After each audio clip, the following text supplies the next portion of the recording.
મળી રહ્યા છે સારોલી કડોદરા રસ્તા પરનો મેટ્રો બ્રિજ નમ્યો છે। મેટ્રો બ્રિજનો સ્પાન અચાનક નમી પડ્યો।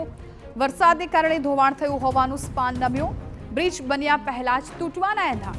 સદનસીબે કોઈ જાનહાનિના સમાચાર નથી મળ્યા। સારોલીથી કડોદરા તરફનો રસ્તો બંધ કરાયો। રસ્તો બંધ થતા લાંબો ટ્રાફિક જામ સર્જાયો। મેટ્રોની કામગીરી હાલ પૂરતી સ્થગિત કરી દેવાઈ છે।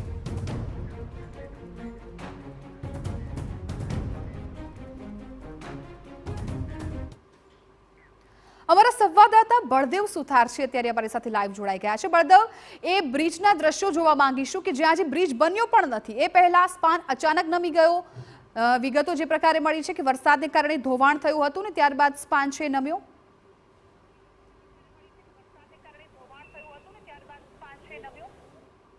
જે રીતે સુરતની અંદર અવારનવાર આ રીતની આજે દુર્ઘટનાઓ અગાઉ બની ચૂકી છે, કારણ કે બ્રિજ વખતે ત્યારે સુરતના સારોલી આ રોડ ઉપર આજે જોઈ શકાય છે તે મેટ્રોની જે કામગીરી જે ચાલુ હતી તે દરમિયાન અચાનક જ આ જે સ્લેબ છે તે વચ્ચેથી તે તિરાડ પડી ગઈ અને નમી ગયો છે અને તેના કારણે મોટું નુકસાન થવા પામ્યું છે। પણ સદનસીબની એ વાત છે કે કોઈ મોટી દુર્ઘટના બની નથી, કારણ કે અહીંયા આ રોડ ઉપર હજારોની સંખ્યાની અંદર વાહન ચાલકો અવરજવર કરતા હોય છે, કારણ કે ટેક્સટાઇલ માર્કેટ આવેલું છે અને જ્યાં લોકોની અવરજવર હોય છે। બીજી બાજુ ઘટનાની જાણ થતાની સાથે જ ફાયર વિભાગ છે, જે પોલીસ કર્મીઓ છે તે અહીંયા પહોંચી ગયા છે અને આખો આ રોડ છે તે બંધ કરી દેવામાં આવ્યો છે, ડાયવર્ટ કરવામાં આવ્યો છે। તો આપણી સાથે કોંગ્રેસના નેતા છે જે અસલમભાઈ, તેમની સાથે વાત કરીશું। અસલમભાઈ, કઈ રીતની સ્થિતિ દર વખતે સુરત શહેરની અંદર આ રીતની કોઈને કોઈ દુર્ઘટના બનતી હોય છે? જો આ દુર્ઘટના તો ના કહી શકે, કારણ કે આ ગંભીર બેદરકારીનું પરિણામ છે। એ ગંભીર બેદરકારી એટલા માટે છે કે જે મેટ્રો રેલ કોર્પોરેશનના ઇજારદારો છે એ ભારતીય જનતા પાર્ટીના મોટા ગજાના ધનધાની છે। એટલે સ્વાભાવિક છે કે ભારતીય જનતા પાર્ટીના નેતા એમને પોતાના જમાઈરાજ સમજતા હોય। આ જમાઈરાજ જે પ્રણાલિકા મુજબ કામ થઈ રહ્યું છે એ લોકો તંત્રને પોતાના ખિસ્સામાં રાખે છે। આ પ્રથમ ઘટના નથી, આગળ ઉધના દરવાજા ખાતે પણ ક્રેન પડી ગઈ હતી ને આવી ગંભીર છીંડા દર વખતે દર 2-3 મહિને ધ્યાનમાં આવે છે। કેટલી ગંભીર બેદરકારી, કારણ કે આટલું મોટો બ્રિજ કદાચ ઉપરથી નીચે પડ્યો તો કેટલી દુર્ઘટના બને? આ જે વિસ્તાર છે ટેક્સટાઇલ માર્કેટનો હબ વિસ્તાર છે, હજારોની લાખો લોકોની અવરજવરનો વિસ્તાર છે। સુરત બારડોલી મુખ્ય માર્ગ છે। જો ન કરે નારાયણ કોઈ ઘટના ઘટે તો કેટલા લોકો આમાં જાનહાનિ થતા આપણે કલ્પના કરવી મુશ્કેલ છે। બધા ભારતીય જનતા પાર્ટીનું ભ્રષ્ટાચારનો ઉત્તમ દાખલો છે ને આ દરેક કામગીરીમાં ગુણવત્તાસભર કામ થયું છે કે એની તપાસ થવી જોઈએ। જે રીતે કોંગ્રેસ માંગ કરી રહી છે કે તમામ જે કામો ચાલી રહ્યા છે તેની તપાસ થવી જોઈએ, કારણ કે ગુણવત્તાભર્યું તપાસ જો કરવામાં આવે તો અનેક હકીકત સામે આવી શકે છે। અત્યારે જે રીતે દ્રશ્યોની અંદર જોઈ શકાય છે તે પ્રમાણે આજે વચ્ચેનો જે સ્લેબ છે તે વચ્ચેથી જે ક્રેક થયો છે અને સળિયા જે દેખાય છે, કદાચ અહીંયા મોટી સંખ્યાની અવરજવર હોય છે અને તે દરમિયાન કદાચ દુર્ઘટના બની હોત તો કોઈ મોટી જાનહાનિ પણ થઈ શકે। અહીંયા જોઈ શકાય છે અવારનવાર આ રીતના જે છે તે ઘટના બનતી હોય છે। અહીંયા સ્થાનિક લોકો છે તેમની સાથે વાત કરીશું। શું કહેશો, કેટલી ગંભીર બાબત કહી શકાય, કેટલી મોટી બેદરકારી? ખૂબ જ ગંભીર બેદરકારી થઈ શકાય। હજુ તો મેટ્રોનું કામ લગભગ 30 થી 35% જેટલું જ પત્યું છે।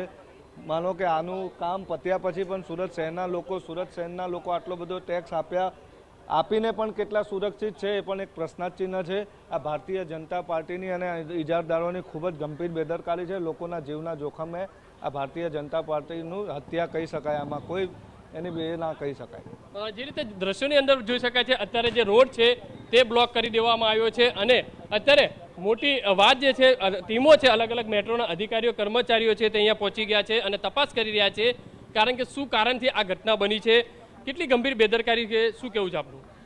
आप हिंदी चलेगा ना? आप देख सकते हो पूरे गुजरात के अंदर इन लोगों ने भ्रष्टाचार का एक विकास कार्य का नारा लगाया है और आज भारतीय जनता पार्टी का यह भ्रष्टाचार लोगों के सामने आ गया है।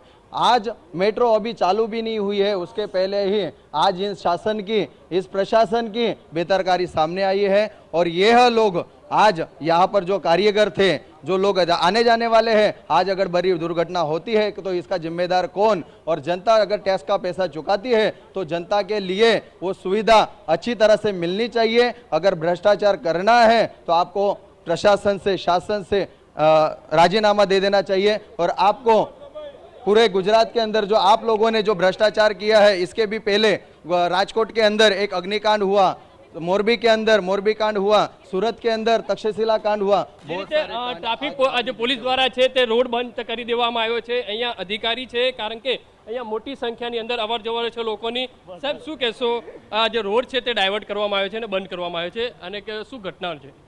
અત્યારે કડોદરા રોડ ઉપર આ ઘટનાને પગલે સમગ્ર વાહન વ્યવહાર અને વૈકલ્પિક રૂટની વ્યવસ્થા કરવામાં આવેલી છે અને તેના માટે ડાયવર્ઝન કરવામાં આવેલું છે, જેને લીધે કોઈ વાહન અહીંયાથી પસાર ન થાય અને કોઈ જાનહાનિ ન થાય. મેટ્રોની ટીમ, ફાયરની ટીમ, ટેકનિકલ ટીમ આ બધે કામ કરી રહી છે અને જ્યાં સુધી કામગીરી પૂર્ણ ન થાય ત્યાં સુધી પોલીસનો બંદોબસ્ત ચાલુ રહેશે અને કોઈ પણ વ્યક્તિને જાનહાનિ ન થાય તેના માટે પોલીસના પૂરતા પ્રયત્ન રહેશે. શું પ્રથમ મેસેજ પોલીસને શું મળ્યો તો, શું ઘટના બની છે, કઈ રીતે મેસેજ મળ્યો હતો? શહેર ટ્રાફિક પોલીસને આ માહિતી મળેલી હતી. ટ્રાફિક પોલીસને માહિતી મળતા પોલીસ સ્ટેશનનો સંપર્ક કરી અને તો અમારા સંવાદદાતાએ એ દ્રશ્યો પણ બતાવ્યા. બળદેવ, આભાર સમગ્ર વિગતો બદલ. કેવી રીતે આખો જે બ્રિજ છે કે જે હજી નવો બની રહેલો છે અને એનો જ ભાગ છે એ નમી પડ્યો?